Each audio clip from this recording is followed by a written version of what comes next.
অতীত জামানার একটা ঘটনা আমাদেরকে নবীজি শোনাইছে, মন দিয়ে শোনেন। ক্বালা রাজুলুন, এক ব্যক্তি মনে মনে নিয়ত করছে, লা তাসাদ্দাকান্না বিসাদাকা, আমি আজকে রাতে সদকা করব, এই নিয়ত করছে একটা লোক। করার পর ফাখারাজা বিসাদাকাতিহি, রাতের বেলা সদকা নিয়ে বের হয়। সদকা নিয়ে বের হওয়ার পর ফাওয়াদাহা ফি ইয়াদিস সারিকিন, একজন চোরের হাতে সদকা দিস। সদকা নিয়ে বের হইছে, একজন চোরকে দিছে সদকা। তো এই লোকটা চোররে সদকা দেওয়ার পর বাসায় আসছে, আসার পর রাতের বেলা ঘুমায় গেছে। ঘুমায় যাওয়ার পর ফাসবাহু ইয়াতাহাদ্দাসুনা তুসাদ্দিকাল লাইলাতা আলা সারিক, জনগণ সকালবেলা বলা বলি করতে লাগলো রাতের বেলা একজন চোরকে সদকা করা হয়েছে। ওই লোকটা যখন এই কথা শুনলো, শোনার পর ওই লোকটা বলল, আল্লাহুম্মা লাকাল হামদু আলা সারিক, আল্লাহরে বললেন, আল্লাহ তোমার প্রশংসা, আমি একজন চোরকে সদকা করলাম, আমার তো জানা নাই। আমি নিয়ত করলাম লা আতাসাদ্দাকান্না বিসাদাকা, আজকে রাতে আমি আবার সদকা করব। রাতের বেলা সদকা নিয়ে বের হয়। ফাওয়াদাহা ফি ইয়াদি জানিয়া, দ্বিতীয় রাতে একজন ব্যভিচারিণী নারীর হাতে সদকা দিস। প্রথম দিন চোর, দ্বিতীয় দিন একজন ব্যভিচারিণী নারী, যে টাকার বিনিময়ে নিজের পবিত্র সতীত্ব বিক্রি করে বেড়ায়, এমন একজন নারীকে দ্বিতীয় দিন সদকা করছে। রাতের বেলা লোকটা ঘুমায়, সকালবেলা জনগণ বলা বলি করতে লাগলো, তুসাদ্দিকাল লাইলাতা আলা জানিয়া, রাতের বেলা একজন ব্যভিচারিণী নারীর হাতে সদকা করা হয়েছে। ওই লোকটা এবার আল্লাহর দিকে তাকায় বললেন, আল্লাহুম্মা লাকাল হামদু আলা জানিয়া, মাবুদ তোমার প্রশংসা, আমার তো জানা নাই আমি একজন ব্যভিচারিণী নারীকে সদকা করলাম। লা আতাসাদ্দাকান্না বিসাদাকা, আমি আবার নিয়ত করলাম আজকে রাতে আমি আবার সদকা করব। রাতের বেলা লোকটা সদকা নিয়ে বের হয়। রাতের বেলা সদকা নিয়ে বের হওয়ার পর ফাওয়াদাহা ফি ইয়াদি গনিয়িন, 3 নাম্বার দিন একজন ধনী মানুষের হাতে সদকা দিস। এক ধনী মানুষ রাতের বেলা টাকার টেনশনে রাস্তায় হাঁটতেছে, এত টাকা পয়সা, রাতে টেনশনে ঘুম হয় না। এই ব্যক্তি কি করছে, রাতের বেলা রাস্তায় একজন লোকরে দেখছে, ওই বেটার হাতে সদকা দিয়ে দিস। ধনী মানুষও চিন্তা করতেছে ঘটনা কি, আমারে কি দিল, এ বুঝতেছে না, এ কিন্তু সদকা দিয়ে গেছে, মনে করছে ভিক্ষুক টিকুক রাত্রে হাঁটতেছে, দিয়ে দিস। রাতের বেলা ঘুমায় গেছে।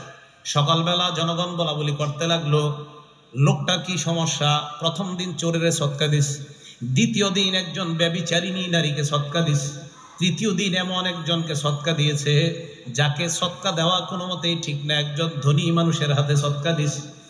এবার এই লোকটা আল্লাহর দিকে তাকায় বলে, আল্লাহুম্মা লাকাল হামদু আলা গানিয়িন, আল্লাহর কাছে বললেন, আল্লাহ আজকেও আমি জানতাম না আমি কাকে সদকা করলাম।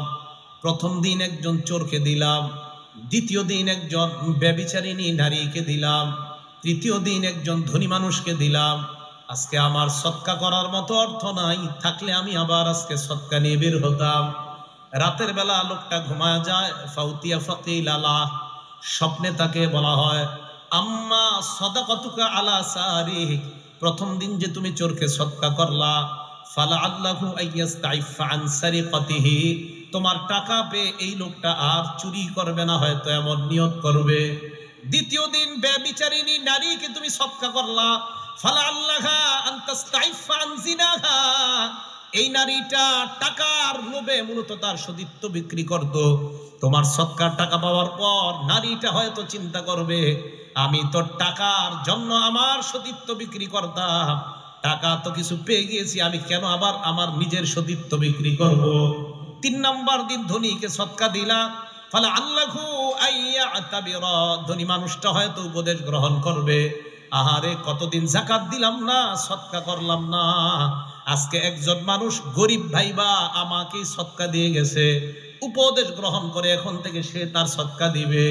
স্বপ্নে জানায়া দেওয়া হয়, আমল আল্লাহর জন্য তুমি করেছিলা, কার কাছে দিয়েছ তোমার জানা নাই, আল্লাহ তোমার 3টা সদকা কবুল করে নিয়েছে। তাহলে আমাদের ইবাদত কার জন্য হতে হবে? আল্লাহর জন্য পরিশুদ্ধ হতে হবে, তাহলে আল্লাহ কবুল করে নেবেন। আচ্ছা, বুখারী শরীফের আরেকটা হাদিস শোনায় আপনাদেরকে, এটা মজার হাদিস, হাদিস নাম্বার 1422, মানে আগেরটা ছিল 1421, এটা 1422। এই হাদিসের ঘটনাটা বাপ ছেলে দাদা, ছেলে বাবা দাদা, ছেলে বাবা দাদা, বাকি হাদিসের পুরো ঘটনাটা হবে বাপের আর ছেলের কেন্দ্র করে, বাকি দাদার নামটাও আসবে। দেখেন কি কয়, ছেলের নাম মান, মিম আইন নুন, মান, মান কি নাম? বাপের নাম ইয়াজিদ, বাপের নাম ইয়াজিদ, দাদার নাম আখনাস। এই মান ইবনে ইয়াজিদ বলেন, বায়াতু রাসূলুল্লাহ সাল্লাল্লাহু আলাইহি ওয়াসাল্লাম আবি ওয়া জাদ্দি, আমি আল্লাহ নবীর হাতে বায়াত হলাম, আমার বাবা বায়াত হলেন, আমার দাদাও বায়াত হলেন। বায়াত হওয়ার পর ফাখাতাবা আলাইয়া, আল্লাহ নবী এক বেটারে বললেন, তোমার মেয়েটা এই ছেলেটার কাছে বিয়ে দাও। নবী নিজেই বিয়ের প্রস্তাব দিয়ে একটা মেয়েকে আমার সাথে ফানকাহানি বিয়ের ব্যবস্থা করে দেয়। তো বিয়ে হওয়ার পর আমার আব্বা ধনী মানুষ, আমি গরিব মানুষ, বাপে ধনী ছেলে গরিব, আলাদা হয়ে গেছে আর কি, ছেলে গরিব বাপে ধনী। তো বাপে কি করছে, ওনার আব্বার নাম কি ইয়াজিদ, কানা আবি ইয়াজিদ আখরাজা দানারি ইয়াতাসাদ্দাকু বিহা, বাবা স্বর্ণ মুদ্রা নিয়ে বের হইছে সদকা করার জন্য গরিব মানুষরে। ফাওয়াদাহা ইনদা রাজুলিন ফিল মসজিদ, মসজিদে গেছে, যাওয়ার পর এক ব্যক্তির হাতে দিয়ে বলল, তুমি এক কাজ করবা, এই সদকাগুলা যাদেরকে যাদেরকে দেওয়া যায় তাদেরকে দিয়ে দিবা, স্বর্ণ মুদ্রা দিয়ে গেছে। ছেলে বলেন ফাজিতুহু, আমি ওই ব্যক্তির কাছে গেলাম। কার কাছে? আব্বা যার কাছে স্বর্ণ দিয়ে, আমি গরিব মানুষ, আমি যাওয়ার পর বললাম আমারে দেন। কার সদকা? মূলত সদকাটা কার? বাপের, বাপে দিয়েছে একজন, আমারে দেন, নফল সদকা। তুমি ওনারে দিছে, ছেলেরে দিছে। দেওয়ার পর ফাতাইতুহু বিহা, আব্বার কাছে আসছি স্বর্ণ নিয়ে। আমার আব্বা স্বর্ণ দেখি কয়, কি ব্যাপার, এই স্বর্ণ তোমার কাছে কেন? আব্বা আপনারা দিতে বলছেন। কার? তুমি কেন? ওয়াল্লাহি মা ইয়াকা আরাদতু, আমি তো তোমাকে দেওয়ার নিয়ত করি নাই। আব্বা আমি তো গরিব মানুষ, সমস্যা কি? নফল সদকা, আমি তো, জাকাত কিন্তু দেওয়া যাবে না, জাকাত ছেলে বাবাকে, বাবা ছেলেকে দেওয়া যায় নাই, এটা কিন্তু নফল সদকা, মাথায় রাখবেন। আব্বা একটু নবীজির কাছে যাই, চলেন দুজন। চলো। নবীজির কাছে গেছে। কথা বুঝে আসছে তো আপনাদের? নবীজির কাছে যাওয়ার পর ফাখাসামতু ইলা রাসূলিল্লাহ, আমি নবীজিরে বললাম, হুজুর এমন এমন ঘটনা। আল্লাহ নবী কয়, ইয়াজিদ লাকামা নাওয়াইতা, তুমি সদকার নিয়ত করেছো? কয় হ্যাঁ। কয় তুমি নিয়ত অনুযায়ী সব পেয়ে গেছো। ছেলেকে ডাক দিয়ে বললেন, ওয়ালাকামা আখস্তা, তোমার বাবার সদকা করা স্বর্ণগুলা তুমি নিয়েছো? কয় হ্যাঁ। কয় যাও, এগুলা তোমার। তাহলে নিয়ত করছে, সদকা কবুল হয়ে গেছে। আর ওইদিকে ছেলে নিছে। আল্লাহ নবী কয়, বাপের কাজ বাপে করছে, তোমারটা তুমি করছো। তুমি গরিব মানুষ হিসেবে অন্তে সদকা আনছো, তোমার বাবা ওই লোকেরে দিছে গরিব মানুষকে সদকা করতে, তোমার বাবা নিয়ত অনুযায়ী সব পেয়ে গেছে, আর তুমিও গরিব মানুষ হিসেবে যেগুলা গ্রহণ করছো এটার মালিক তুমি হয়ে গেছো। তাহলে এবাদত শুদ্ধ হবে যদি এই এবাদতটা একমাত্র কারে সন্তুষ্ট করার নিয়ত থাকে? আল্লাহ, না হয় কিন্তু এবাদত কবুল হবে না। আচ্ছা, আরেকটা হাদিস শুনে আপনাদেরকে, মজার হাদিস, বুখারী শরীফের 2272 নম্বর হাদিস, 2272। এই হাদিস আপনারা অনেক সময় শুনছেন হয়তো, আজকে একটু শোনেন। ইনতালাকা সালাসাতু রাহতিম মিম্মান কানা ক্বাবলাকুম, আল্লাহ নবীর সাহা, আল্লাহ নবী বলেন অতীত জামানার 3 ব্যক্তির ঘটনা আমাদেরকে শোনায়। নবীজি বলেন অতীত জামানায় 3 ব্যক্তি রাতের বেলা বের হয়, বের হওয়ার পর হাঁটতে হাঁটতে রাত গভীর হয়ে গেছে। তারা 3 জন চিন্তা করলো কি করা যায়, এত রাত বাসায় যাওয়া সম্ভব না, কোথাও আমরা রাতটা কাটাই, কাটানোর পর সকালবেলা আমরা বাসায় দিয়ে রওনা করব।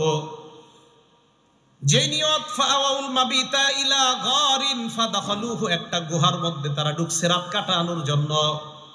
গুহায় ঢোকার পর তাদের নিয়ত, আজকে গুহার মধ্যে রাতের ঘুমায় আমরা কাটায়া দিব, সকালবেলা আবার বাসায় রওনা করব। গুহায় ঢুকছে, ফানহাদারাত সখরাতুম মিনাল জাবাল, পাহাড় থেকে একটা পাথর আসছে, আসার পর ওই গুহার মুখে আইসা পড়ছে। ফাসাদ্দাত আলাইহিমুল গার, পুরা গুহার মুখটা পাথরে বন্ধ করে দিস, পুরা গুহার মুখে পাথর।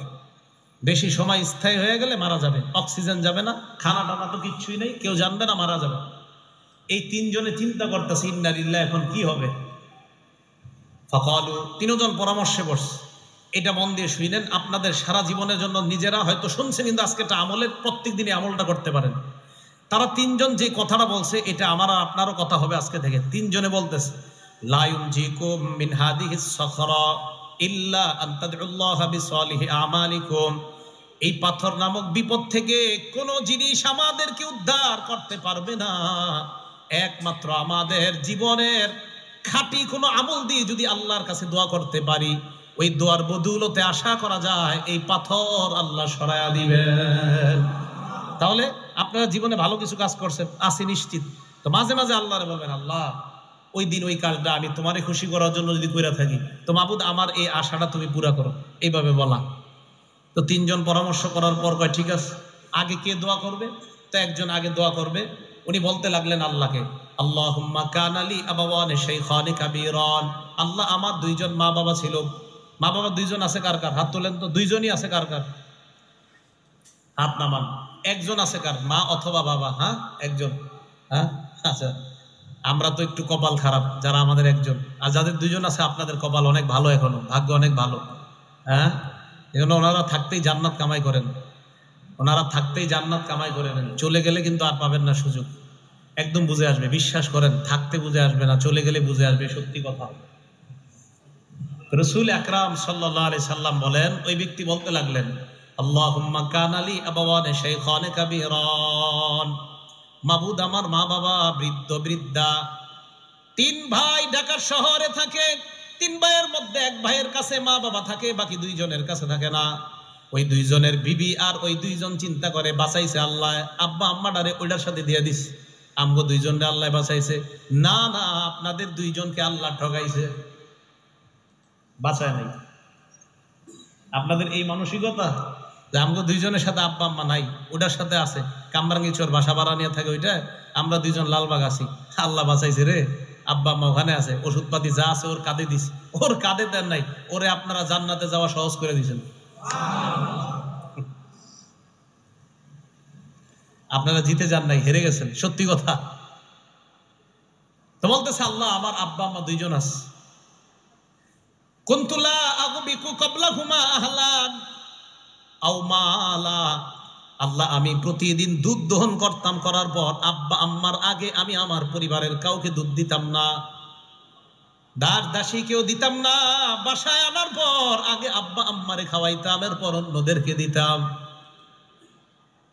এই কথা বলার পর আল্লাহকে বলতে লাগলেন, ফানা আবি ফি তলাবি শাইইন ইয়াওমা, একদিন আমি একটা প্রয়োজনে অনেক দূরে চলে যাই, যাওয়ার পর ফালাম উরিহ আলাইহিমা হাত্তা নামা, আসতে আসতে দেরি হয়ে যায়, রাতের বেলা এসে দেখি আব্বা আম্মা ঘুমায় গেছে। আমি দুধ দহন করলাম, হালাবতুলাহুমা গবুকহুমা, মা বাবার জন্য দুধ দহন করার পর তাদের কাছে আসলাম, ওয়াজাদতুহুমা নাইমাইন, আসার পর দেখলাম তারা ঘুমায়। কারিহতু আন আগবিকা ক্বাবলাহুমা আহলান আও মালা, আমি আমার আব্বা আম্মার পূর্বে পরিবারের কাউকে দুধ দেওয়াটা অপছন্দ করলাম।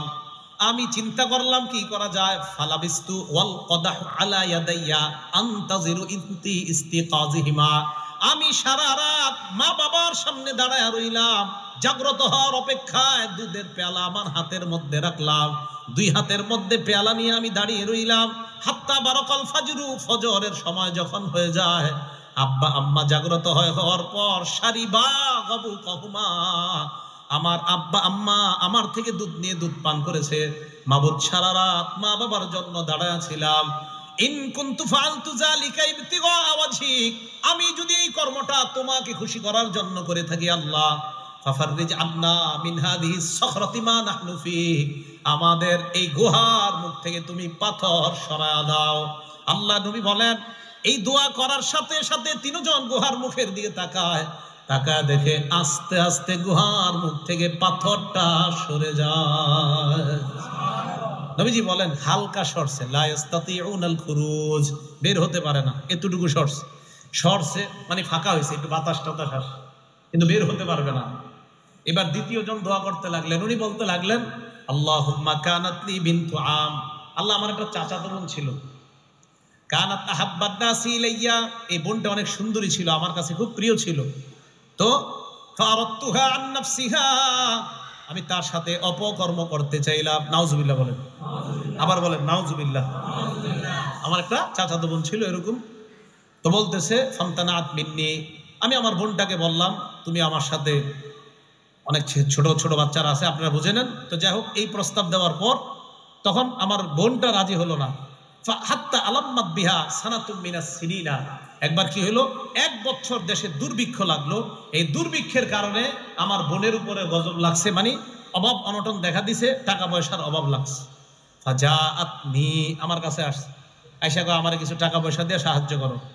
ফাআতাইতুহা 20 ওয়া 100 দিনার, আমি তাকে 120 দিনার স্বর্ণ মুদ্রা দিলাম। আলা আন তুখাল্লিয়া বাইনি ওয়া বাইনা নাফসিহা, এই শর্তে আমার সাথে ওই কর্মটা করতে রাজি হতে হবে, বলেন নাউজুবিল্লাহ। ফাফালাত, সে রাজি হয়ে গেছে। রাজি হওয়ার পর হাত্তা ইদা কদারতু আলাইহা, আমি যখন পরিপূর্ণ সুযোগ গ্রহণ করলাম, করার পর আমি যখন তার সাথে এই অন্যায় কর্মটা করব, বোনটা আমার দিকে তাকায় কয় লা উহিল্লু লাকা হাত্তা তাফুদ্দাল খাতামা ইল্লা বিহাক্কি, আমার মোহর ভাঙ্গার অনুমতি আমি তোমাকে দিতে পারি না, তোমার জন্য বৈধ মনে করি না। তুমি চাইলেই অপকর্মটা করতে পারো, তবে আমার মোহর আছে একটা, ওই মোহর আনা দিয়ে কোনো পুরুষ এখনো আমাকে বৈধ করে নাই, তুমিও বৈধ করো নাই। তুমি যদি মোহর আনা পরিশোধ করে বৈধ করতে পারো, তাহলে এটা হবে বৈধতার স্বরূপ। অবৈধভাবে আমি তোমার জন্য এই কর্মটা অন্যায় মনে করতেছি। ওই ব্যক্তি বলেন ফাতাহাররাজতু মিনাল বুকুই আলাইহা, আমার বোন এটা বলার পর আমার মাঝে তোমার ভয় সৃষ্টি হয়ে যায়। আমি এই অন্যায় কর্মটা করা, তার সাথে করাটা গুনাহ মনে করলাম। ফানসরাফতু আনহা, সেখান থেকে আমি ফিরে গেলাম। ওয়া তারাক্তুল্লাযী, আমি যে স্বর্ণ আমার বোনকে দিয়েছিলাম এটাও বললাম অপকর্মের তো প্রশ্ন আসে না, 120 দিনার স্বর্ণ তোমাকে দিয়েছিলাম, এটাও আমাকে ফেরত দিতে হবে না।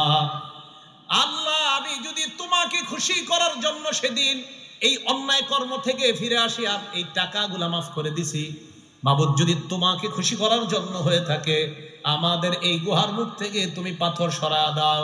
নবীজি বলেন তারা তাকায় দেখে আস্তে আস্তে পাথরটা আর একটু সরে যায়, গায়রা আন্নাহুম লা ইস্তাতিউনাল খুরুজ, তবে বের হওয়ার মতো এখনো সরে না।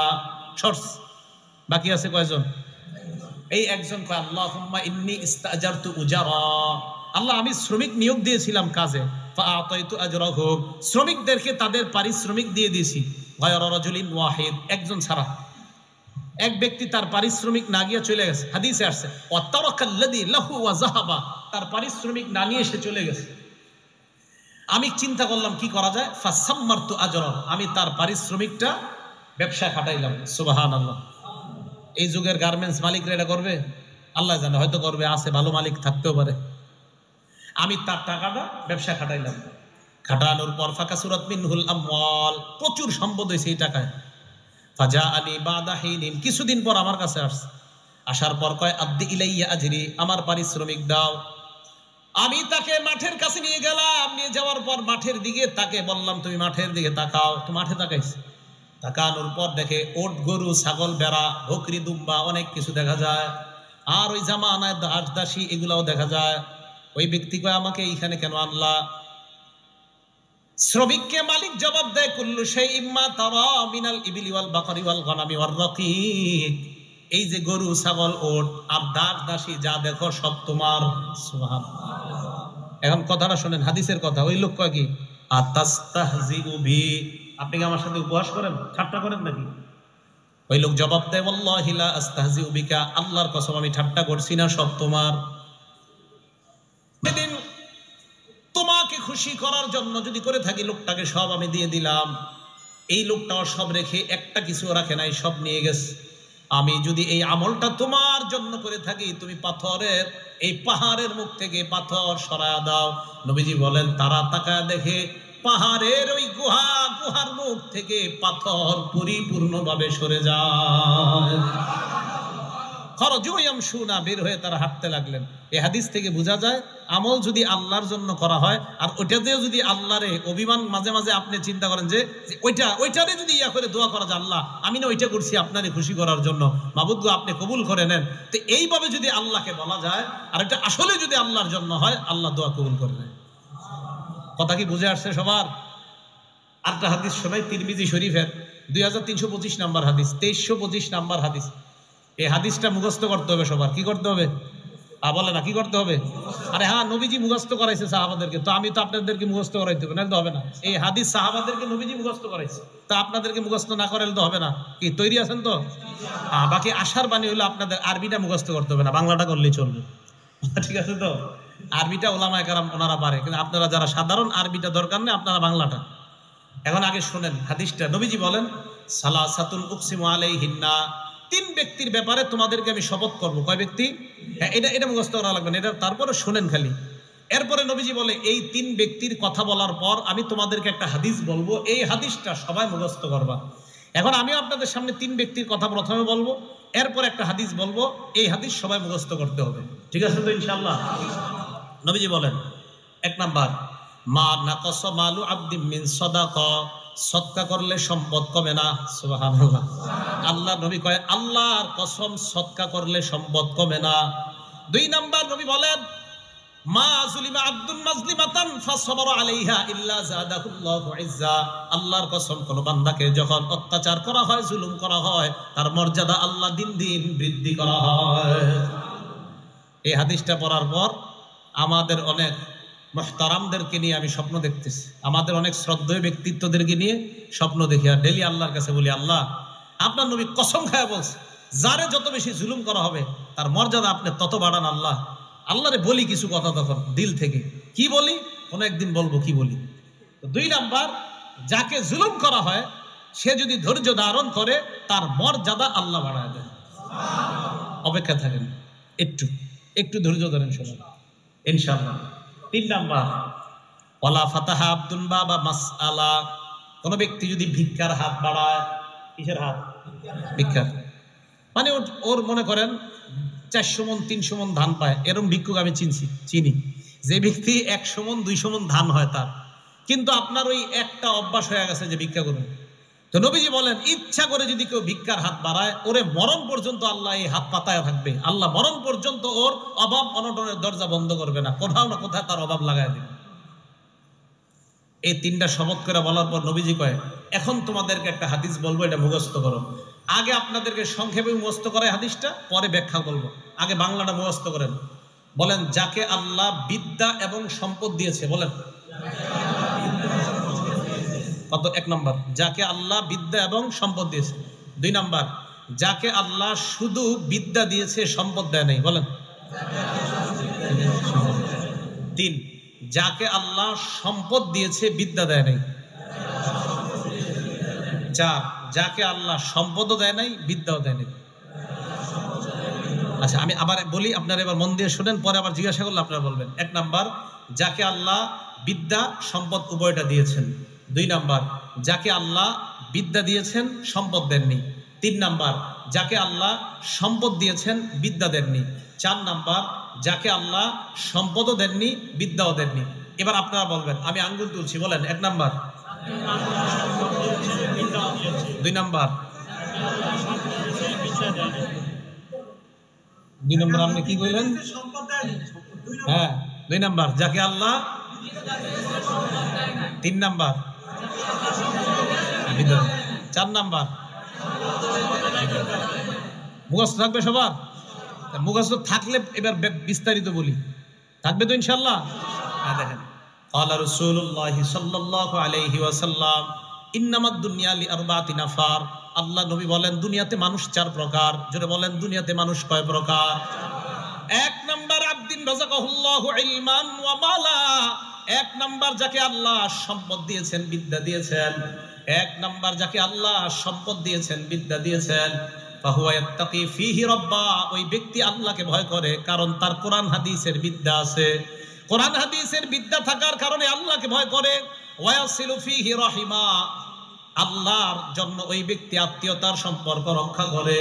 ওয়ায়ালামু আন্না লিল্লাহি ফীহি হাক্কা, টাকা আছে আর কোরআন হাদিসের বিদ্যা থাকার কারণে ওই ব্যক্তি বুঝে আমার এই সম্পদের মাঝে আল্লাহর হক আছে। তাহলে এক নাম্বার, যাকে আল্লাহ বিদ্যা দিয়েছেন সম্পদ দিয়েছেন। কোন আলেমকে যদি আল্লাহ বিদ্যা দেয় এবং সম্পদ দেয়, ওই আলেম তার বিদ্যার মাধ্যমে তার সম্পদ কোথায় খরচ করতে হবে এটা তার জানা আছে। আল্লাহ নবী বলেন, ফাহুয়া বিআফজালিল মানাজিল, এই ব্যক্তি সবচাইতে শ্রেষ্ঠ মর্যাদাবান ব্যক্তি হয়ে যায়। সম্পদ আছে, টাকা আছে, কিন্তু সঠিকভাবে খরচ করে, এই ব্যক্তি শ্রেষ্ঠ ব্যক্তি। দুই, ওয়া আব্দিন রাযাকাহুল্লাহু ইলমান ওয়া লাম ইয়ারযুকহু মালা, দুই নাম্বার যাকে আল্লাহ বিদ্যা দিয়েছে সম্পদ দেয় নাই। এমন অনেক আলেম আছে, আলেমদের মধ্যে 90% মাশাআল্লাহ আলেম, খুব ভালো আলেম, এলেম আছে, কিন্তু টাকা নাই, আছে না? মসজিদের ইমাম সাহেবদের এদিকে বেতন কেমন দেন তা তো জানি না আমি, চিন্তা করে এই জায়গায় বেতন যত কম দেওয়া যায়, হ্যাঁ, এই চিন্তা চেতনা। ওলামায়ে কেরামকে মর্যাদা দিছে আল্লাহ, আপনারা দেন না কেন? আমি মাঝে মাঝে চিন্তা করি, ওলামায়ে কেরামরে মর্যাদা দিছে কে? আরো জোরে কোন, কে দিছে? আল্লাহ দিছে। এই জায়গায় আমরা যারা আছি ইনশাআল্লাহ আমরা ইমানদার না? আর ইমানদার কিনা? আল্লাহ সূরা মুজাদালায় বলে ওয়ারফাইল্লাহুল্লাযীনা আমানু মিনকুম। এই জায়গায় আপনারা যারা ইমানদার আপনাদের মর্যাদা আল্লাহ বাড়ায়। ইমানদারদের মর্যাদা কে বাড়ায়? আবার ইমানদারদের মর্যাদা কে বাড়ায়? এটা কারণ আছে, একটু বলতেছি। বলেন, এই জায়গায় যারা আমরা ইমানদার আমাদের মর্যাদা বাড়ায় কে? আবার এই জায়গায় যারা ইমানদার আমাদের মর্যাদা বাড়ায় কে? আচ্ছা, এই ইমানদারদের মাঝে আলেম আসেনি? এবার আল্লাহ কয় ওয়াল্লাযীনা উতুল ইলমা দারাজাত, তোমাদের ইমানদারদের মধ্যে যারা আলেম তাদের মর্যাদা আরো অনেক উঁচু স্তরে আল্লাহ বাড়ায় দেয়। তা আলেমদের মর্যাদা আল্লাহ দিছে, আপনারা দেন না কেন? ইমাম সাহেবের বেতন বাড়াইতে প্রত্যেক মাসে কি যে এক ঝামেলা। হ্যাঁ, ইমাম সাহেবের বেতন বাড়াইতে গেলে একটা পুরা মিটিং বসে, সপ্তাহব্যাপী মিটিং হয়। না 500, 1000 কি করে? আরে 512, 1000 এটা ঠিক না, 512, 500ই তো 1000 কেমনে বাড়ায়? এটা নিয়ে মিটিং চলতে থাকে, পুরো 1 মাস চলে যায়। কি এক ঝামেলা। ওলামায়ে কেরাম, যার আখিরাত যার আখিরাত ইমাম সাহেবের উপরে নির্ভর করে, আপনার আখিরাত শুদ্ধ না অশুদ্ধ, ওনার নামাজ ঠিক তো আপনার নামাজ ঠিক। ইমাম সাহেব সামনে দাঁড়ায়, আপনার আখিরাতের পুরো দায়িত্বটা নিয়ে ইমাম সাহেব সামনে দাঁড়ায়। কিভাবে এরকম কিপটামি আর কৃপণতা করেন যে ওনার বেতন বাড়াইতে গেলে 7 দিন আর 15 দিন মিটিং করেন? আপনার তো লজ্জা থাকা দরকার। যার আখিরাত নির্ভর করছে যে ইমামের উপর, ওনার ব্যাপারে মিটিং করতে হবে কেন? আমি খুব লজ্জা পাই এই বিষয়গুলো। যে ইমাম সাহেবের ওনার কারণে আপনার আখেরাত, উনি সামনে দাঁড়ায়, আপনার আখেরাতের পুরো দায়িত্বটা নিয়ে সামনে দাঁড়াচ্ছে একজন ইমাম। হ্যাঁ, আপনি জানেন আমি সামনে সাধারণত ভয়ে দাঁড়াইতে চাই না, সামনে যে দাঁড়াই না কেন, পিছনে হাজার হাজার মানুষের দায়িত্ব এটা। কিন্তু আমি মাঝে মাঝে ইমামদেরকে নিয়ে চিন্তা করি, একজন ইমাম কতগুলো মানুষের আখেরাতের দায়িত্ব নিয়ে সামনে দাঁড়ায়। ওনার ক্ষেত্রে মুসল্লিদের মধ্যে আমরা কি পরিমাণ চিন্তা চেতনা আর যে কত টেনশন ইমামরে নিয়ে, নাউজুবিল্লাহি মিন যালিক। বলেন, ইমামদেরকে সম্মান করবো তো ইনশাআল্লাহ? সম্মান করে, সম্মান কেন সম্মান করবেন জানেন? ইমাম যে জায়গা দাঁড়ায় ওই জায়গায় দাঁড়ায় নবীজি ইমামতি করতেন। হ্যাঁ বলেন, ইমাম যেই জায়গায় দাঁড়ায় সেখানে দাঁড়ায় ইমামতি কে করতেন? আবার বলেন, যেই জায়গায় ইমাম সাহেব দাঁড়ায় ওখানে দাঁড়ায় ইমামতি কে করতেন? ঠিক আছে, সম্মান আরো কমানো না। যদি বুঝেন তো ভালো কথা, না বুঝলে আর বোঝানো যাবে না। নবীজি যেখানে দাঁড়িয়ে নামাজ পড়াইতেন সেখানে ইমাম দাঁড়ায় নামাজ পড়ায়। আবার বলছি, নবীজি যেখানে দাঁড়িয়ে নামাজ পড়াইতেন এখানে ইমাম দাঁড়িয়ে নামাজ পড়ায়। তো ওনার সম্মান কিভাবে দিবেন আমি আর বুঝাইতে পারছি না, শুধু একটুকুই বললাম। যেখানে নবীজি দাঁড়িয়ে নামাজ আদায় করতেন, যেখানে নবীজি দাঁড়িয়ে সাহাবাদেরকে নামাজ পড়াইতেন, সেই জায়গাগুলোতে আল্লাহ তার নির্বাচিত বান্দাদেরকে দাঁড় করাচ্ছে। নবীওয়ালা দায়িত্বটা তার মাধ্যমে আল্লাহ পূরণ করতেছে। এখন তার সম্মান কিভাবে দিবেন আমি আর কিছু বলবো না, শুধু একটা কথা বলে গেলাম যে নবীজি যেই জায়গায় দাঁড়াইতেন সেখানে ওই ইমাম দাঁড়াচ্ছে, তার মর্যাদা কিভাবে দিবেন আপনারা চিন্তা করুন। নবীজির মহব্বত করেন না সবাই? বোঝা যাবে করেন কিনা। আসেন, 1 নাম্বার, যাকে আল্লাহ সম্পদ দিছে, বিদ্যা দিছে, মনে আছে তো? 2 নাম্বার, ওলামায়ে কেরাম, এলেম আছে, সম্পদ নাই। এলেম আছে, সম্পদ নাই। তো উনি চিন্তা করে, আল্লাহ আমার যদি সম্পদ থাকতো, লাবিল তো মিসলা আমালি ফুলান, আমিও তার মতো দান করতাম। আমার সম্পদ নাই তাই আমি দান করি না, যদি থাকতো আমি তার মতো দান করতাম। আল্লাহ নবী বলেন ফাজরুহুমা সাওয়া, প্রথম ব্যক্তি যেমন দুনিয়ার শ্রেষ্ঠ বান্দা, দ্বিতীয় ব্যক্তিও আল্লাহর কাছে ওই প্রথম ব্যক্তির মতো শ্রেষ্ঠ হয়ে যায়। দ্বিতীয় জনের টাকা পয়সা দান না করে প্রথম জনের মতোই নিয়ত। এবার 3 নাম্বার কে জানি? যাকে আল্লাহ সম্পদ দিছে, বিদ্যা দেয় নাই। আব্দিন রাযাকাহুল্লাহু মালাম মালাম ইয়ারযুকহু ইলমা, যাকে আল্লাহ সম্পদ দিয়েছে বিদ্যা দেয় নাই, এই ব্যক্তি এবার সম্পদ কি করে? ফাহুয়া ইয়াখবিতু ফি মালিহি, তার সম্পদ যেমনি ইচ্ছে এমনি খরচ করে। ভারত পাকিস্তানের খেলার সময় 1 কোটি টাকা বাজি নেয়, জুয়া খেলে, তাস খেলে, ইত্যাদি খেলার মধ্যে তার টাকা নষ্ট করে। আলেমদের কাছে মাসালা জিজ্ঞাসা করে না, টাকা যেমনি মন চায় এইভাবে খরচ করে। আল্লাহ নবী বলেন ফাহুয়া বিআখবাসিল মানাজিল, এই লোকটা সবচেয়ে নিকৃষ্ট, বলেন নাউজুবিল্লাহ। 4 নাম্বার, যাকে আল্লাহ সম্পদ দেয় নাই, বিদ্যা দেয় নাই, পোড়া কপাল, সম্পদ নাই, বিদ্যাও নাই, এই ব্যক্তি নিয়ত করে আমার যদি টাকা থাকতো লামিল তুমি ইস্তামালি ফুলান, ওই ব্যক্তির মতো আমিও 42 ইঞ্চি একটা ডিবি কিনতাম। নিয়ত করে, টাকা নাই কিন্তু নিয়ত করে, আরে আজকে আমার থাকলে বুঝাই দিতাম, আপনি এই শোরুম থেকে টিভিটা নিতেছেন, আমার থাকলে আমিও বুঝাইতাম। এর এইরকম নিয়ত। নবীজি বলেন ফাবিজরুহুমা সাওয়া, শেষ দুইজনের মাকাম এক, শেষ দুইজনের মাকাম এক, শেষ দুইজন নিকৃষ্ট বান্দা, প্রথম দুইজন উৎকৃষ্ট বান্দা, শেষ দুইজন নিকৃষ্ট বান্দা। সবার মনে থাকবে তো এটা? তাহলে এটা নবী সব সাহাবাদেরকে মুখস্থ করাইছে হাদিসটা। এক নাম্বার যাকে বিদ্যা, এলেম, বিদ্যা আর সম্পদ দিছে, দুই নাম্বার যাকে আল্লাহ এলেম দিছে সম্পদ দেয় নাই, তিন নাম্বার যাকে আল্লাহ সম্পদ দিছে এলেম দেয় নাই, চার নাম্বার যাকে এলেমও দেয় নাই সম্পদও দেয় নাই। প্রথম দুইজন শ্রেষ্ঠ, শেষের দুইজন নিকৃষ্ট। আল্লাহ শেষ দুইজন থেকে হেফাজত করেন, প্রথম দুইজনের অন্তর্ভুক্ত হওয়ার তৌফিক দান। মনে থাকবে তো ইনশাআল্লাহ? তাহলে আজকে আমরা হাফেজে কোরআন যারা নতুন করে হেফজ নিল এবং এই মাদ্রাসা যারা পরে পড়াই, আমাদের এই সমস্ত আমল কর্ম ইবাদত একমাত্র খুশি কাকে করার জন্য করব? আল্লাহকে করার জন্য। আল্লাহ পাক রব্বুল